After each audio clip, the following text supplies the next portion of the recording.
Hi guys, I am Shashank from iconic fitness और आज का टॉपिक भी हमारे लिए इम्पोर्टेंट है कि गेनिंग और कटिंग क्या है, लीन और बल्क क्या है। आपको हर कोई यही बोलता मिलेगा कि मैं गेनिंग कर रहा हूँ और मैं कटिंग कर रहा हूँ। हर कोई नॉर्मल से नॉर्मल एक्सरसाइज करने वाला और एक एनहांस जो एक्सरसाइज करने वाला है वो भी आपको दोनों यही बोलते मिलेंगे, भले ही वो उनके पैरामीटर पर सही ना उतरे। पहली बात, ये जो गेन और लीन जो शब्द यूज़ होता है ये उनके लिए यूज़ होता है जो बॉडी बिल्डर्स हैं, जो प्रोफेशनली बॉडी बिल्डिंग कर रहे हैं, ना कि उनके लिए जिसको थोड़ा बहुत मसल मास गेन करना है या थोड़ा बहुत उसको वेट लॉस करना है। वहाँ के लिए आप यूज़ कर सकते हो कि मुझे मसल मास गेन करना है या फिर मुझको थोड़ा सा फैट लॉस करना है। गेनिंग बल्किंग आप हर जगह पे यूज़ नहीं कर सकते। तो इसमें डिफरेंस क्या है और आइडियली ये कैसी होनी चाहिए, इसके बारे में बात करेंगे। पॉइंट टू पॉइंट मैं आपसे बात करूँ जिससे वीडियो ज़्यादा लंबा ना हो। तो बात करते हैं कि गेनिंग क्या है। देखो, गेनिंग का मतलब है कि आप मसल गेन कर रहे हो, ना कि फैट गेन कर रहे हो। एक इंसान जो बहुत ज़्यादा फैट गेन कर दे रहा है, जिसका बाइसेप्स अंधाधुंध बढ़ रहा है, जिसकी चेस्ट अंधाधुंध बढ़ रही है, गायनो हो रहा है उसको, और वो कह रहा है मैं गेनिंग कर रहा हूँ, तो ये किसी तरह की गेनिंग नहीं है। गेनिंग का मतलब फैट गेन कहीं से भी नहीं है। थोड़ा बहुत फैट परसेंटेज बढ़ेगा वो मैं आपको बताऊंगा, बट ये नहीं है कि अंधाधुंध चाट पकौड़ी खाए जा रहे हो आप ड्रिंक कर रहे हो, आप जो है बिना बात के high calories food, pizza, pasta, burger सब खा रहे हो। और एक गेनिंग का मतलब मसल गेन करना है आपको, ना कि आपको फैट को गेन करना है। फैट को गेन करना है तो एक्सरसाइज क्यों कर रहे हो? फिर तो आपको थायराइड हो जाएगा, तो अच्छी बात है, उससे गेन हो जाएगा। जिसको हाइपोथायराइड होता है उसकी बॉडी बहुत ज़्यादा फूल जाती है, बहुत वेट गेन हो जाता है, तो इसका मतलब कि गेनिंग करने के लिए तो इंसान को हाइपोथायराइड हो जाना चाहिए, तो बढ़िया गेनिंग कर लेगा। ठीक है, तो आपको गेनिंग का मतलब शायद समझ में आ गया होगा। कटिंग का मतलब भी ऐसा है कि आप ने जो एक्स्ट्रा फैट है आपकी बॉडी के अंदर, आप उसको धीरे धीरे कट कर रहे हो, धीरे धीरे रिप्ड कर रहे हो, ना कि अपने आप को हरास कर रहे हो। कटिंग का मतलब ये नहीं होता कि आप सोचो कि बस 15 दिन में, 2 हफ्तों में मैं कोई स्टेरॉइड लगा लूँ, इंजेक्शन लगा लूँ और उसके बाद जो है मेरा एकदम से फैट कंट्रोल हो जाए, फैट चला जाए और मैं बहुत ज़्यादा रिप्ड दिखने लगूँ। कटिंग में भी टाइम लगता है, वो भी एक प्रोसेस है, ना कि हमें अपनी बॉडी को हार्म करना है। और कटिंग भी डिपेंड करता है कि आप किस स्टेज पे हो, आप बिगिनर हो, इंटरमीडिएट हो, एडवांस हो। बिगिनर इंसान अगर कटिंग करेगा तो उतना ज़्यादा लीन शायद नहीं हो पाएगा।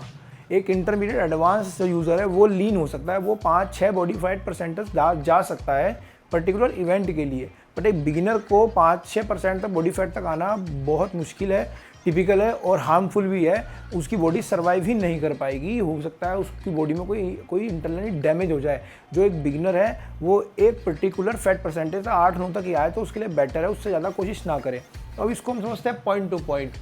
तो आपको समझना पड़ेगा कि गेनिंग साल्ट और कटिंग साल्ट में डिफरेंस क्या है। जो गेनिंग साल्ट होते हैं वो अलग है, कटिंग साल्ट अलग होते हैं।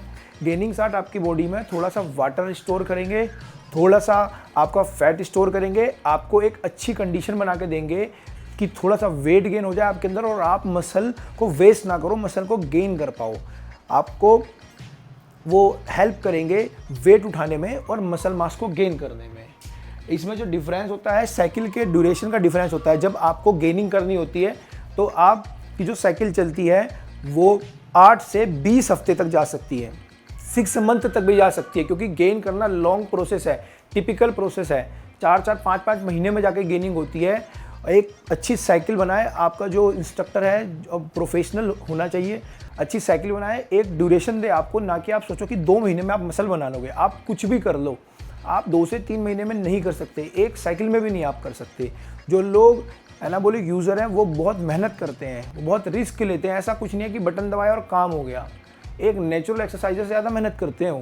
तो आपको अगर गेनिंग करनी है तो आपको टाइम देना पड़ेगा। आपकी बॉडी मसल बनाएगी, आपका इंटरनल ऑर्गन्स काम करेंगे, ब्रेन काम करेगा, आपकी किडनी, लीवर, सारी चीज़ें काम करेंगी और तब जाके आप अच्छा एक मसल मास गेन कर पाओगे। तो गेनिंग में आपकी बॉडी ज़्यादा वाटर रिटेन करेगी, थोड़ा सा फैट परसेंटेज को बढ़ाएगी और तभी आप मसल मास को गेन कर पाओगे ईजीली।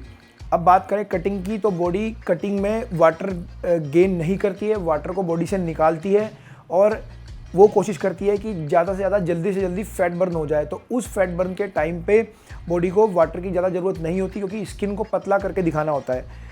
तो ये डिफरेंस होता है हमारा गेनिंग में और कटिंग में। और इसके लिए इनके जो सॉल्ट होते हैं, इनकी जो साइकिल होती है दोनों में अलग होती है। नेक्स्ट आया हमारा डाइट का। जब आप गेनिंग में होते हो तो आपकी डाइट सरप्लस पे होती है, आप ज़्यादा कैलोरीज खाते हो। ज़्यादा कैलोरीज खाओगे तो आपका वेट बढ़ेगा, वेट बढ़ेगा तो आपकी बॉडी में फैट, कार्बोहाइड्रेट, प्रोटीन तीनों का परसेंटेज बढ़ेगा और बॉडी के लिए ईजी होगा मसल गेन करना।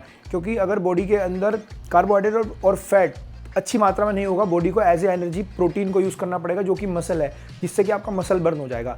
बट इस चीज़ का ध्यान रखना होता है कि हमको जो हमारा डाइट होती है उसको इतना ज़्यादा ख़राब नहीं करना होता कि हम कुछ भी खा लें, उल्टा सीधा कुछ भी खाए जा रहे हैं और हम कह रहे हैं बस हमें सरप्लस पे आना है। तो हम चाहे बर्गर हो, चाहे चाउमीन हो, चाहे फास्ट फूड है, इनको अवॉइड करना होता है। गुड फैट्स खाओ आप, गुड अमाउंट ऑफ कार्बोहाइड्रेट खाओ, बहुत ज़्यादा कार्बोहाइड्रेट भी मत खाओ, कॉम्प्लेक्स कार्बोहाइड्रेट खाओ आप, और अच्छी डाइट रखो आप प्रोटीन की।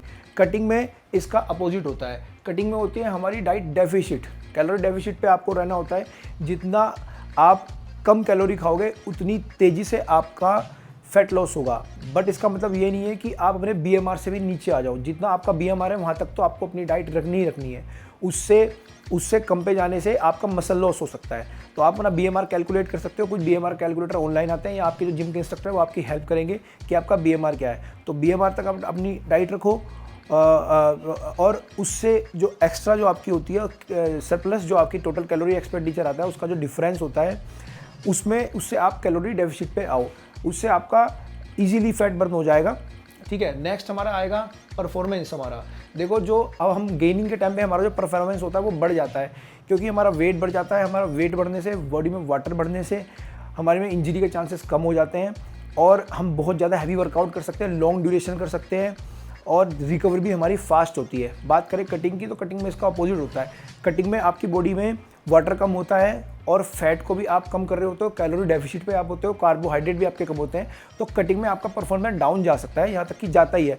तो अगर आप गेनिंग और कटिंग के टाइम पे डिफरेंट फील कर रहे हो, गेनिंग पे आप स्ट्रॉन्ग फील कर रहे हो और कटिंग पे आप थोड़ा लो फील कर रहे हो, तो ये कोई बहुत अजीब या अलग बात नहीं है, ऐसा होता ही होता है। जब आप लो कार्ब और कैलोरी डेफिसिट पे जाओगे तो आपकी बॉडी उस तरह परफॉर्म नहीं करेगी जैसा हाई कार्ब और गेनिंग के टाइम पे रिएक्ट कर रही थी। तो इसीलिए आप कटिंग के टाइम पे कोशिश मत करो कि आप बहुत ज़्यादा हैवी उठा रहे हो, आप नॉर्मल वर्कआउट करो। परफॉर्मेंस का अपना ध्यान रखो कि परफॉर्मेंस ठीक हो, अच्छा वर्कआउट आप करो, बट इतना ज़्यादा पुश मत करो कि आपको इंजरी हो जाए, क्योंकि कटिंग के टाइम पे इंजरी के चांसेस ज़्यादा होते हैं।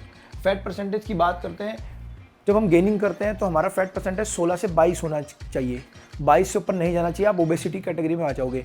जो लोग ये सोचते हैं कि हम बर्गर भी खा लें और हम अल्कोहल भी कंज्यूम करें और जो हमको मिले बस उसको खा के किसी तरह वेट बढ़ाएं, ये तरीका गलत है। अगर आप ट्रांस फैट खा रहे हो, अननेसेसरी फैट को खा रहे हो और आप सोच रहे हो कि आप मसल गेन कर रहे हो, तो ये आपकी बहुत बड़ी मिस्टेक है। आपको कॉम्प्लेक्स कार्बोहाइड्रेट खाने चाहिए, गुड फैट खाने चाहिए, ना कि आपको ट्रांस फैट और उल्टी सीधी जो भी मिले वो डाइट खानी चाहिए। और आपका पेट बहुत ज़्यादा बाहर आ जाए, ये भी किसी तरह की गेनिंग नहीं होती है। आपको मैंने बता दिया, आपका जो फैट परसेंटेज 16 से 22 के बीच में होना चाहिए।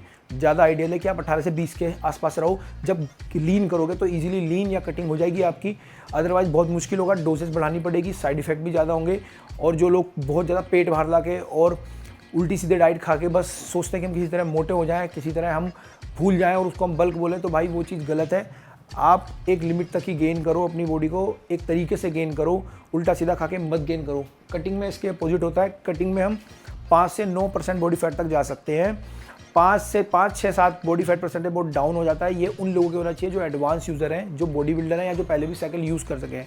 जो नए लोग हैं वो 8, 9, 10 तक ही रहें, उससे नीचे जाने की कोशिश ना करें, क्योंकि उससे नीचे आप अपने आप को पुश करोगे तो भाई कभी भी कोई भी ट्रेजेडी हो सकती है। हमारी बॉडी ऐसी नहीं बनी है कि बहुत लो कैलोरी पे और बहुत कम न्यूट्रिशन में सर्वाइव कर सके, उसके लिए बॉडी को प्रैक्टिस चाहिए। तो आप अगर बिगिनर हो तो आप अपने आप को बहुत ज़्यादा फोर्स मत करो कि आप एक बहुत ज़्यादा रिप्ड लीन फिजिक वाले हो जाओ। आप थोड़ा वेट करो, ठीक है, टाइम दो अपने आप को। 5-6 बॉडी फैट परसेंटेज तक तो वही जा सकता है, उसी को जाना चाहिए जब एक बॉडी बिल्डिंग कॉम्पिटिशन एक पर्टिकुलर इवेंट की तैयारी कर रहा है। अदरवाइज इसकी कोई ज़रूरत नहीं है। 10, 11, 12% पे भी आपके एब्स अच्छे विजिबल हो सकते हैं, अच्छी फिजिक आप ला सकते हो। अदरवाइज 8, 9% कोई बहुत बड़ी बात नहीं है, यहाँ तक आप रहो, इसको मेंटेन करो, अच्छी बात है। अब आपको एक चीज़ का और ध्यान रखना चाहिए, जब भी आप बल्क करो तो अच्छा बल्क करो, बहुत ख़राब मत गेन करो, उल्टा सीधा मत खाओ, जो भी मन आ रहा है हाई प्रोटीन डाइट पे रहो, कॉम्प्लेक्स कार्बोहाइड्रेट खाओ, गुड फैट्स खाओ। जब आप लीन करो, लीन करने पे भी आपको ऐसा नहीं करना है कि डाइट पूरी छोड़ देनी है, बहुत ज़्यादा कैलोरी डेफिसिट पे जाना भी एक सही चीज़ नहीं है, आपका मसल बर्न हो जाएगा। या फिर आप लीन करते रहो मगर डाइट उस तरह की मेंटेन नहीं कर रहे हो तो उतना ज़्यादा लीन आप नहीं हो पाओगे, कटिंग आपकी ठीक नहीं हो पाएगी। जो भी आपके साल्ट हैं, जो आपकी एज है, जिस तरह बॉडी वाटर रिटेन करिए, जो पॉइंट्स मैंने बताया उन पॉइंट्स का ध्यान रखो। दोनों में क्या डिफरेंस है आपको मैंने बता दिया, आपको पता होना चाहिए। अपने आप को मिसलीड मत करो, अच्छे कोच से कोचिंग लो और सेफ रहो। थैंक यू सो मच, मिलते हैं नेक्स्ट वीडियो में।